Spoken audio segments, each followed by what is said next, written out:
Hi നമസ്കാരം. നിങ്ങൾ മരുന്ന് കഞ്ഞി ഇഷ്ടപ്പെടുന്നവരും ഈ മരുന്ന് പച്ചമരുന്നൊന്നും അറിയാത്തവരുമാണെങ്കിൽ നിങ്ങൾക്ക് വേണ്ടിയുള്ളതാണ് ഇന്നത്തെ വീഡിയോ. ഞാൻ ഉപയോഗിക്കുന്ന കുറച്ച് പച്ചമരുന്നിന് പരിചയപ്പെടുത്തി തരാം. ആദ്യം തന്നെ നമ്മുടെ മുറ്റത്തുള്ള മുക്കുറ്റി കാണിച്ചു തരാം. ഇപ്പോൾ ആൾക്കാർക്കൊന്നും കാര്യമായിട്ട് പണിയൊന്നും കാണില്ല, ഈ മഴയെല്ലാം ആണല്ലോ.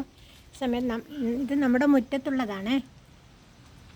എന്ത് പച്ചമരുന്ന് ഉപയോഗിച്ചും ഉണ്ടാക്കുക. അല്ല, കിറ്റ് വാങ്ങാത്തവർക്ക് വേണ്ടിയാണ്. കർക്കിടകത്തിൽ മരുന്ന് കഞ്ഞിൻ്റെ കിറ്റ് കിട്ടുമല്ലോ, അത് ഉപയോഗിക്കാത്തവർക്ക് വേണ്ടിയാണ്. നമുക്ക് ആദ്യം തന്നെ മുക്കുറ്റി കാണാം. ഏത് തരം പച്ചമരുന്ന് ഉപയോഗിച്ചും കഞ്ഞി ഉണ്ടാക്കാവുന്നതാണ്. ഇതെല്ലാം നമ്മുടെ ഇൻ്റർലോക്ക് വെച്ച മുറ്റത്തുള്ളതാണ്. ഞാനിതൊന്നും കളഞ്ഞില്ല. കുറേ കീഴാർനെല്ലി ഉണ്ടായിരുന്നു, അത് ഞാൻ അടർത്തിയിട്ട് അങ്ങോട്ട് മാറ്റി വെച്ചു. പിന്നെ നടാൻ മറന്നു. ഇതത്ര മുക്കുറ്റിൻ്റെ ചെറിയ ചെടികളാണ്. ഇത് ഉപയോഗിക്കുക കഞ്ഞി ഉണ്ടാക്കാൻ.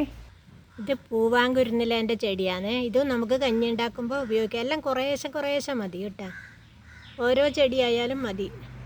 ടേസ്റ്റ് ഇഷ്ടപ്പെട്ട് കഴിഞ്ഞാൽ വാങ്ങുന്ന കിറ്റിലെ അതേ ടേസ്റ്റ് ആയിരിക്കില്ല, നല്ല ടേസ്റ്റാണ് കുടിക്കാൻ. കിറ്റ് എനിക്കും അത്ര ഇഷ്ടമുള്ള ഇതല്ല. ഞാൻ ഒരു പ്രാവശ്യം കിറ്റ് വാങ്ങിയിന് അങ്ങ് ചെന്നൈയിലുള്ളവരും. ഇതും നമ്മുടെ മുറ്റത്തുള്ളതാണ്. കയ്യൊന്ന് നമുക്ക് ഇഷ്ടമുള്ള മരുന്ന് ഉപയോഗിക്കാം കേട്ടോ. മുക്കുറ്റീൻ്റെ ഒരു ഇതന്നെ. ഈ പൂവാങ്കുരുന്നില കുറേ മുറ്റത്തുണ്ടായിരുന്നു. എല്ലാം ഇങ്ങനെ ചെങ്കല്ല് ഭാഗ്യടുക്ക് ഇങ്ങനെ ഒരുപാടുണ്ടായാൽ കല്ല് പോയി പോകുമല്ലോ എന്ന് വെച്ച് ഞാൻ കുറേ അങ്ങ് കളഞ്ഞതാ. കീഴാർനെല്ലി ഇതെനിക്ക് മുറികുട്ടി എന്ന് പറഞ്ഞിട്ടൊരു പുതിയ ഔഷധ സസ്യം കിട്ടിയതാണ്. ഇപ്പം അടുത്ത് സുഖമായിട്ടിൻ്റെ അടുത്ത് നിന്ന് കൊണ്ടുവന്നതാണ്. അത്ര വലിയ ഒരു 4 സ്റ്റിച്ചെല്ലാം ഉണ്ടാക്കാൻ പറ്റിയ മുറിവാണെങ്കിൽ, അല്ല സ്റ്റിച്ചെല്ലാം വേണ്ടുന്ന മുറിവിന് പോലും ഈ മരുന്ന് ചതച്ച് കെട്ടിക്കൊടുത്താൽ പെട്ടെന്ന് ഉണങ്ങി കിട്ടുന്നതാണ് അവർ പറഞ്ഞത്. അങ്ങനെ വാങ്ങിക്കൊണ്ട് വന്നതാണ്. ഇത് ചങ്ങലം വരണ്ട. ഞാൻ ഇതിനിടയ്ക്ക് ഇതിൻ്റെ വീഡിയോ ഒന്ന് ചെയ്തിട്ടുണ്ടായിരുന്നു. ഇതെല്ലാം അത്രയും നല്ല മരുന്നാണ്. നമുക്കിഷ്ടമുള്ള എത്ര ചെടികളാണോ ഇഷ്ടം. ഇത് കരിനൊച്ച്. ഇത് ഞാൻ കൊമ്പ് കുറച്ച് വരാൻ വേണ്ടി മുറിച്ച് കൊടുത്തതാണ്. ഒന്ന് മുറിച്ച് നോക്കുമ്പോൾ ഒരു 3-4 ശിഖരങ്ങൾ വരുന്നുണ്ട്.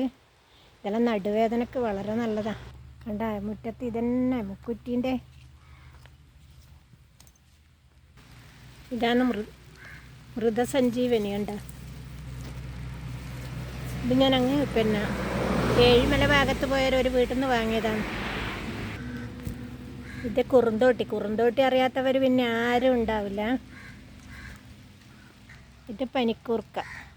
ഇത് മുത്തങ്ങ. ഇതാണ് അബിൽപ്പൊരി. ഇതിൻ്റെ വെള്ളയുണ്ട്, ചുവന്നതുമുണ്ട്. വെള്ള ഇവിടെ ഇല്ല. ഇവിടെ വിഷ്ണുക്രാന്തി ഉണ്ടായിരുന്നു, അത് കാണിക്കാനാണ് ഞാൻ ഇങ്ങോട്ട് വന്നത്.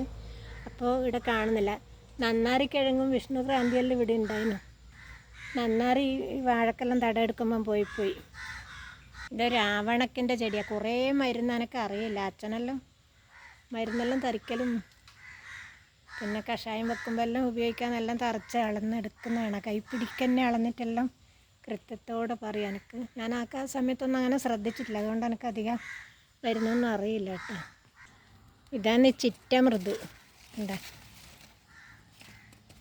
നല്ല മരുന്നാണ് ഇത്. ഞരമ്പ് സംബന്ധമായ അസുഖത്തിനെല്ലാം നല്ലതാണെന്ന് പറയുന്നത്. ഇതിന് പകരം ചിലപ്പോൾ ആയുർവേദത്തിൽ തന്നെ വേറൊരു വലിയ ഇലയുള്ളത് ഉപയോഗിക്കുന്ന കാണലുണ്ട്. ഇതാണ് ശരിയായ ചിറ്റമൃത്. ഇത് വാദം കൊല്ലിയാണ്. ഇത് ഞാനൊരു വീഡിയോയിൽ കാണിച്ചിട്ടുണ്ട്. നമ്മുടെ പുതിയ വീടിൻ്റെ മുറ്റാണ്. അവിടെ ഇതുണ്ട്, കുറുന്തോട്ടിയുണ്ട്. ഇത് ഞാൻ കുറുന്തോട്ടി കഞ്ഞി മാത്രമാണ് ഞാൻ ഇന്ന് ഉണ്ടാക്കുന്നത്. ഞാൻ ഇന്നലെ കുറച്ച് നിങ്ങളെ മരുന്ന് കാണിക്കുന്നതേ ഉള്ളൂ. ഇത് തൊട്ടാവാടി കഞ്ഞിക്ക് ഉപയോഗിക്കാം. ഞാൻ ഉണ്ടാക്കാറുണ്ട് കഞ്ഞി. പേരേൻ്റെ ഇലയും ഉപയോഗിക്കാം, 2-3. ഇത് നെല്ലിയുടെ ഇല, ഇതും 2-3 ഉപയോഗിക്കാം. ഇതാണ് പർപ്പടകപ്പുല്ല്. കണ്ട, ഇത് കഞ്ഞിയിൽ ഉപയോഗിക്കാം കേട്ടോ. ഇത് കറുകപ്പുല്ല്. ഇതും ഈ ബലിയിടാനെല്ലാം ഉപയോഗിക്കുന്ന ഇതും ഔഷധക്കഞ്ഞിയിൽ ഉപയോഗിക്കാം. ഇതാണ് നിലമ്പരണ്ട. ഇതും കഞ്ഞിയിൽ ഉപയോഗിക്കാം, നല്ല മരുന്നാണ് കേട്ടോ. ഇത് 3 ഇലയെല്ലാമായിട്ട് മുറ്റത്തെല്ലാം ഉണ്ടാവും ഇങ്ങനെ പടർന്ന് മണ്ണിനോടിങ്ങനെ ഒട്ടിപ്പിടിച്ച് നിൽക്കുന്നു. ചെടിയായിട്ട് വളർത്താൻ പറ്റുന്നതാണ്. പർപ്പിടക പുല്ല് ഇവിടെ കുറച്ചധികം ഉണ്ട്. ഇതാ അറിയാത്തവർക്ക് ഇതാ നിലമ്പരണ്ട ഇവിടെ ഇഷ്ടം പോലെ ഉണ്ട്. ഞാൻ കല്ലുരുക്കിനെ നോക്കിയിട്ട് വന്നതാണ്. കല്ലുരുക്കിയൊന്നും കാണുന്നില്ല. മുറ്റം പണി അടി ഇവിടെയെല്ലാം ചെത്തിക്കോരുമ്പം പോയിട്ടുണ്ടോന്ന്. നിലമ്പരണ്ട ഇവിടെ ഒരു ഇഷ്ടം പോലെ അതാ. ഇതുവരെ കാണാത്തവർക്ക് പോലും പെട്ടെന്ന് മനസ്സിലായി. ഇത് കഞ്ഞിയിൽ ഉപയോഗിക്കാം. എല്ലാം കുറേശ്ശെ. ഇത് തിരുതാളിയാണ്. ഇതും നല്ല ഔഷധ കഞ്ഞിയിൽ ഉപയോഗിക്കാൻ പറ്റിയതാണ്. മുക്കുറ്റി തിരുതാളി എന്ന് പറയുന്ന കേട്ടിട്ടില്ലേ? ഞാനിന്ന് കുറുന്തോട്ടി മാത്രമാണ് കഞ്ഞി വെക്കുന്നു. അതുകൊണ്ട് ഇപ്പോൾ ഈ മാസമെല്ലാം കുറുന്തോട്ടി ഉണ്ടല്ലോ, പെട്ടെന്ന് നമുക്ക് പൊരിച്ചാൽ കിട്ടും. ഇതാ കല്ലുരുക്കിനെ കരുതി വന്നയാ കല്ലുരുക്കി. ഇതാ വയലിലാണ് അധികം ഉണ്ടാവുക. ഇവിടെ ഞാൻ നട്ടതാണ്. പിന്നെ വിത്തിങ്ങനെ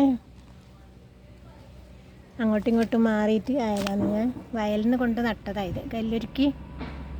ഞാൻ ഉഴിഞ്ഞ നോക്കി വന്നതാണ്. ഇവിടെ വലിയ ഉഴിഞ്ഞേൻ്റെ വള്ളി ഉണ്ടായിരുന്നു. ഇപ്പോൾ നോക്കുമ്പോൾ കാണുന്നില്ല. ഉഴിഞ്ഞ നല്ല മരുന്നാണ് നടുവേദനക്കെല്ലാം. തമിഴ്നാട്ടുകാർ ദോശയെല്ലാം ഉണ്ടാക്കുമ്പോൾ അതിൻ്റെ കൂട്ടത്തിൽ കുറച്ച് കൂട്ടി അരച്ചിട്ട് ചുടും.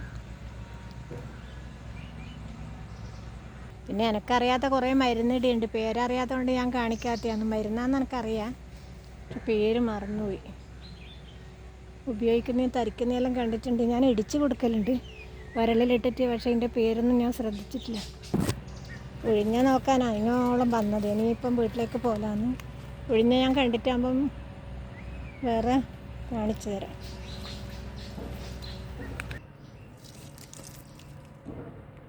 എനിക്ക് ഇത്രയും കുറുന്തോട്ടി കിട്ടിയിട്ടാ. ഞാൻ ഈ കുറുന്തോട്ടി മാത്രമാണ് ഇന്നത്തെ കഞ്ഞിക്ക് ഉപയോഗിക്കുന്നത്. എൻ്റെതാ ഇലകളൊന്നും ഞാൻ ഉപയോഗിക്കുന്നില്ല. ഇതിൻ്റെ ഇല, പൂവ്, കായ, വേര് എല്ലാം നല്ല ഔഷധത്തിന് ഉപയോഗിക്കുന്നതാണ്. കുറുന്തോട്ടി കുറേ തരം ഉണ്ട് കേട്ടോ. ഇതാണ് എണ്ണക്കുറുന്തോട്ടി. ഞാൻ ഇതിലേക്കൂടെ മുറിച്ചെടുക്കും. ഇതിൻ്റെ ഇലേൻ്റെ അടിഭാഗം ഇതിലേ മുറിച്ചെടുക്കും.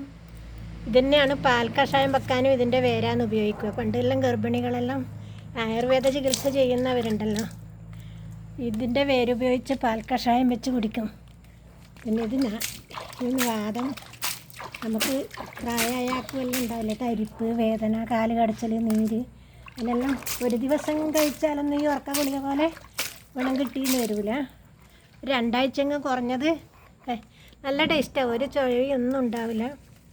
ഇതിൻ്റെ തോല് മുറിച്ച് ഇപ്പം ഞാൻ കഞ്ഞി ഉണ്ടാക്കുന്നില്ല, വൈകുന്നേരമാണ്. ഇതിലേ മുറിച്ചെടുക്കുക. എന്നിട്ട് നന്നായിട്ട് കഴുകണം. കഴുകിയതിന് ശേഷം ഇതിൻ്റെ മേലത്തെ തോലാണ് കഞ്ഞിക്ക് ഉപയോഗിക്കുന്നത്. എന്നിട്ട് ഞവര അരിയാണ് താല്പര്യമെങ്കിൽ അതാണ് ഏറ്റവും ഔഷധ ഗുണമുള്ള അരി. അതില്ലെങ്കിൽ നമുക്ക് ഉണക്കലരി നല്ല ടേസ്റ്റ് ഉണ്ടാകും. അതും ഇല്ലെങ്കിൽ നമുക്ക് പച്ചരിയിലും ഉപയോഗിക്കാം.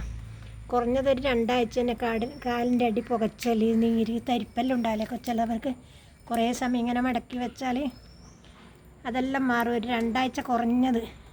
എപ്പോഴും കുടിക്കുന്നതിന് ഒരു പ്രശ്നവുമില്ല, സ്ഥിരമായിട്ട് കഴിക്കാൻ പറ്റും.